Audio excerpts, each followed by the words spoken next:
Assalamualaikum warahmatullahi wabarakatuh. Bismillahirrahmanirrahim. Alhamdulillahirabbil alamin. Wassalatu wassalamu ala asyrafil mursalin sayyidina Muhammadin wa ala alihi wa sahbihi ajma'in. Amma ba'd. Pemirsa sekalian, dalam kesempatan ini kita akan membicarakan tentang sejarah Zamzam, keutamaan Zamzam, dan adab meminum air Zamzam. Jadi nama lain dari kota Mekah dikatakan Wadin Ghairi Zi Zara', lembah yang kering kerontang, tidak ada sedikit pun tanamannya, tidak ada sedikit pun air, tidak ada binatang, tidak ada kehidupan sama sekali. Yang ada hanya sumber kematian belaka, kering kerontang. Tidak ada setetes air pun, tidak ada sehelai tanaman pun. Maka disinilah Allah perintahkan Nabi Ibrahim untuk meninggalkan istrinya Siti Hajar dan anaknya yang masih baby Ismail alaihissalam di tempat ini. Akhirnya dibawalah oleh Nabi Ibrahim dari Palestina menuju ke Mekah. Sampai di Mekah, dia letakkan, dia tinggalkan istri dan anaknya di samping Ka'bah. Ka'bah belum ada, belum dibangun oleh Nabi Ibrahim. Namun terbenam di situ bekas bangunan malaikat. Jadi sebelum Nabi Adam pun malaikat yang bangun. Di situ Ka'bah ada terbenam di dalamnya. Nah, di samping Ka'bah inilah Nabi Ibrahim disuruh meninggalkan istri dan anaknya di situ.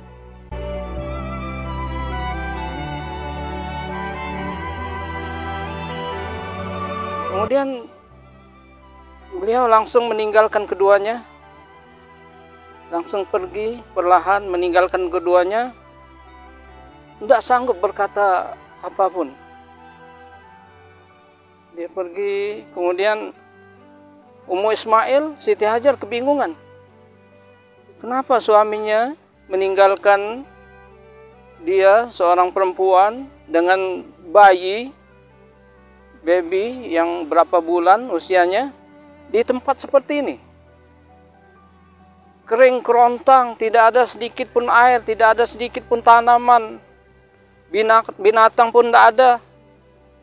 Tidak ada sumber kehidupan sama sekali, yang ada hanya sumber kematian belaka. Akhirnya dia panggil suaminya, "Wahai suamiku, wahai Ibrahim, kenapa engkau tinggalkan kami di tempat seperti ini?" Dia terus berjalan, dia tidak tengok, macam tak dengar. Masih dia berjalan pelan-pelan meninggalkan keduanya. Disuruh lagi oleh Siti Hajar, "Wahai suamiku, wahai Ibrahim, kenapa engkau tinggalkan kami di tempat seperti ini?" Masih dia macam tak dengar. Terus melangkahkan kaki secara perlahan. Nah, yang ketiga kalinya beliau ubah pertanyaannya. "Wahai suamiku, wahai Ibrahim, Allahu amaraka bihaza? Apakah ini perintah Allah?" Maka Nabi Ibrahim menghentikan langkahnya, baru dia bisa berkata-kata, bisa menjawab pertanyaan istrinya. "Benar wahai istriku, ini adalah perintah Allah." Istri yang soleha, yang taat kepada Allah dan Rasulnya, setelah mendengar ucapan begitu dari Nabi Ibrahim, ini perintah Allah, ya sudah, kami terima, kami redha, pasti Allah tidak akan menyia-nyiakan kami.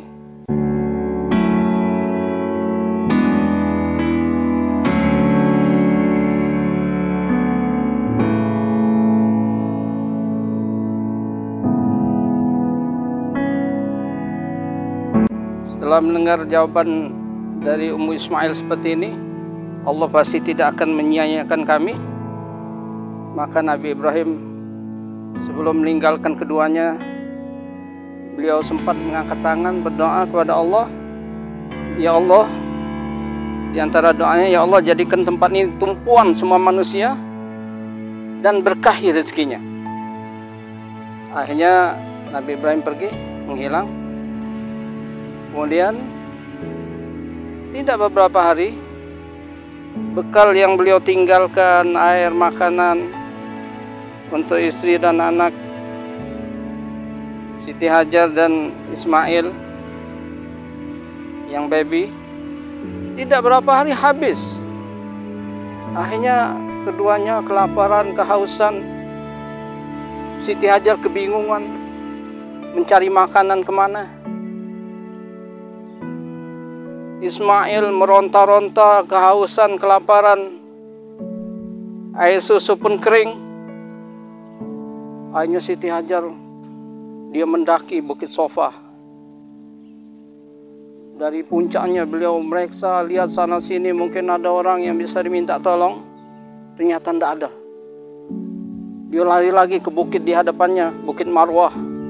Mungkin di balik bukit mungkin ada air ataupun orang bisa diminta tolong. Dia lari kecil, mendaki ke atas Bukit Marwah, tengok sekiri kanan semuanya kosong, melompong, tidak ada. Saking bingungnya Siti Hajar mencari air, beliau bolak-balik ke Sofa Marwah sampai 7 kali mencari air, saking bingungnya. Nah, inilah perbuatan Siti Hajar, inilah yang Allah abadikan menjadi sa'i. Akhirnya pertolongan Allah datang. Allah perintahkan malaikat Jibril untuk menghentakkan sayapnya tepat di bawah kaki Ismail yang sedang menghentakkan tumitnya ke atas tanah. Akhirnya terpancarlah air. Kemudian apabila dilihat oleh Siti Hajar, lihat air yang memancar tepat di bawah tumit Ismail. Air memancar melimpah ruah. Akhirnya dia dekati. Dia betapa gembiranya Ummu Ismail sampai diajak bicara air. Dia kata zam. Artinya berkumpullah. Bahasanya maknanya kumpul. Jadi dia buat tepian supaya airnya tidak lari kemana-mana, tidak merembas kemana-mana. Dia kata zam, dari ucapan Ummu Ismail, itulah namanya sampai sekarang zam.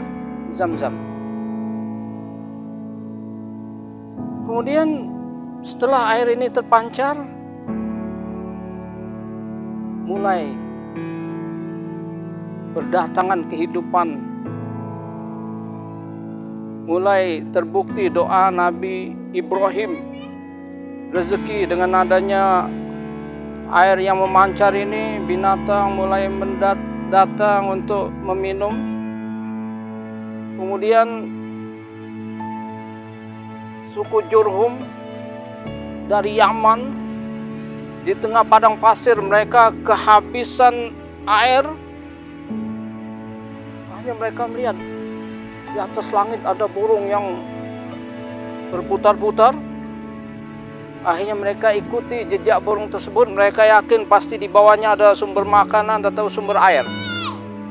Setelah mereka dekati, ternyata benar.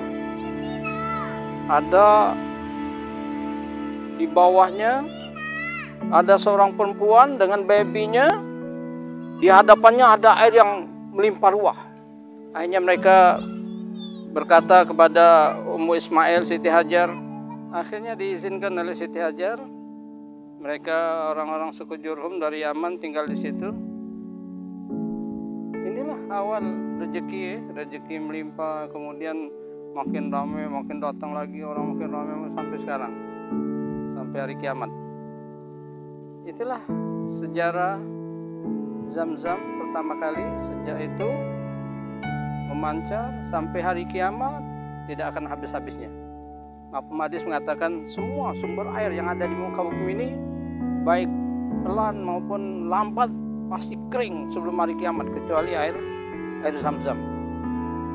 Jadi siapa yang pertama kali tinggal di kota Mekah? Yaitu Ummu Ismail dan umminya Siti Hajar. Kemudian suku Jurhum dari Yaman. Inilah orang yang pertama kali mendiami kota Mekah. Jadi air Zam-Zam ini betapa kelebihannya, keutamaannya yang luar biasa. Hadis riwayat Ibnu Abbas, Abdullah bin Abbas, bahwasanya Rasulullah SAW bersabda, khairu ma ala wajhil ard ma'u Zamzam fihi ta'am minat tu'm wa shifa minas suqm. Air yang terbaik di dunia ini adalah air Zam-Zam. Dia merupakan makanan yang mengenyangkan dan obat segala penyakit. Dalam hadis riwayat Abi Dzar, Nabi bersabda, innaha mubarakah. Sesungguhnya air Zam-Zam ini diberkahi. Innaha ta'amu tu'am. Dia merupakan makanan yang mengenyangkan, wasifa'us suqm, dan penawar segala penyakit. Bahkan dikatakan di dalam hadis yang lain, ma'u Zamzam lima suribalah. Air Zam-Zam apa yang diniatkan. Jadi jangan lupa jamaah haji, jamaah umroh ketika di Mekah, Madinah, kesempatan minum air sebanyak-banyaknya, air Zam-Zam. Yakin dia obat segala penyakit. Orang-orang terdahulu, para ulama, semuanya berobat dengan air Zam-Zam, sembuh. Seperti Imam Ibnul Qayyim, beliau sakit satu, mengidap penyakit kronis, berobat sana sini tidak sembuh. Ketika di kota Mekah, dia minum air Zam-Zam sebanyak-banyaknya, dia bacakan Fatihah, dia minum, sembuh total. Syifa usukum, obat segala penyakit. Kemudian Zam-Zam lima suribalah. Air Zam-Zam tergantung apa yang diniatkan. Seorang ulama besar bernama Ibnu Hajar, beliau minum Zam-Zam, dia minta kecerdasan, mudah menghafal Quran, menghafal hadis, memahami agama ini. Akhirnya beliau luar biasa, ilmunya luar biasa, karangannya luar biasa, ulama besar. Jadi minum Zam-Zam apa yang diniatkan.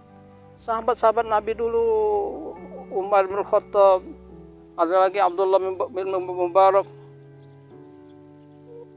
seorang ulama. Beliau ketika minum air Zam-Zam berniat,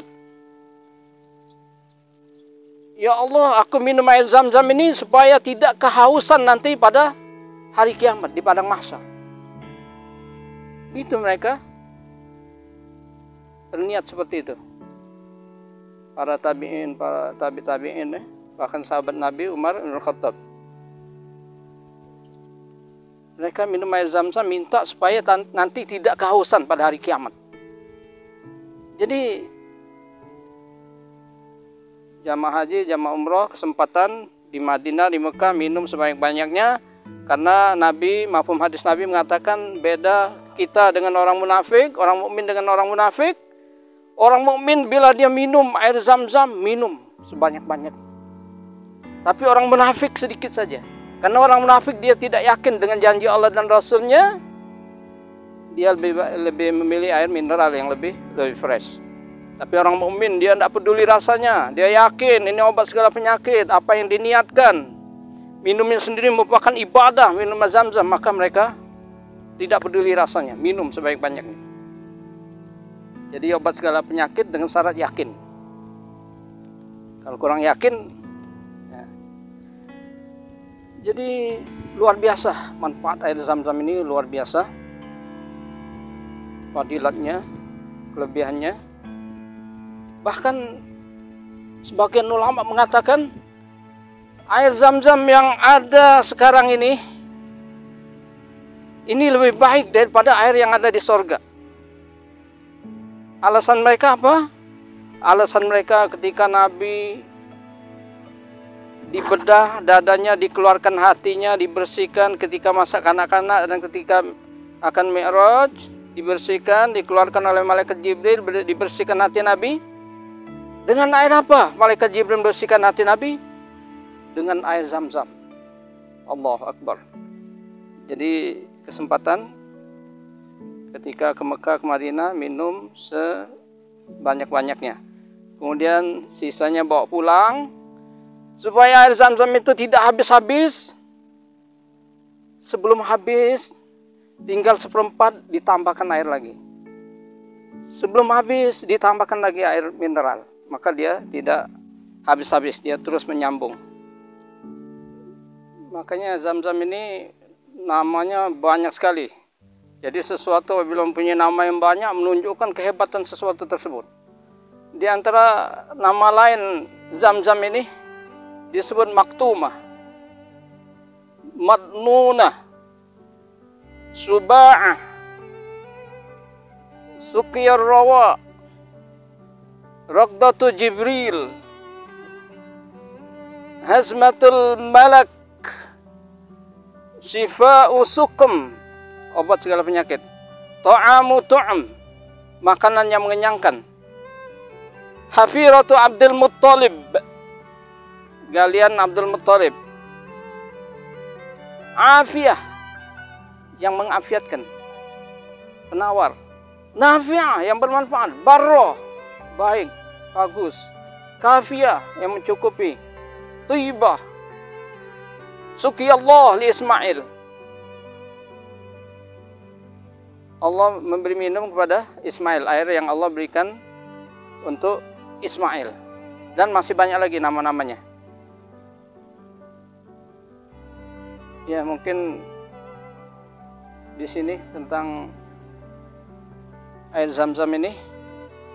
Tadi nama lain dari air Zam-Zam disebut Hafiratu Abdul Muttalib, galian Abdul Muttalib.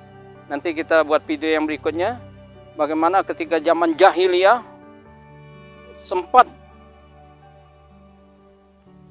sumur Zam-Zam ini terkubur di dalam karena banyaknya kemusyrikan. Nah, disinilah akhirnya Abdul Muttalib, kakek Nabi, bermimpi. Akhirnya bagaimana dia mimpinya itu, cerita yang cukup panjang, akhirnya digali, makanya dinamakan Hafiratu Abdul Muttalib. Jadi ketika zaman jahiliyah Zam-Zam ini sempat terkubur, akhirnya ditemukan lagi oleh Abdul Muttalib melalui mimpi, kemudian digali oleh beliau.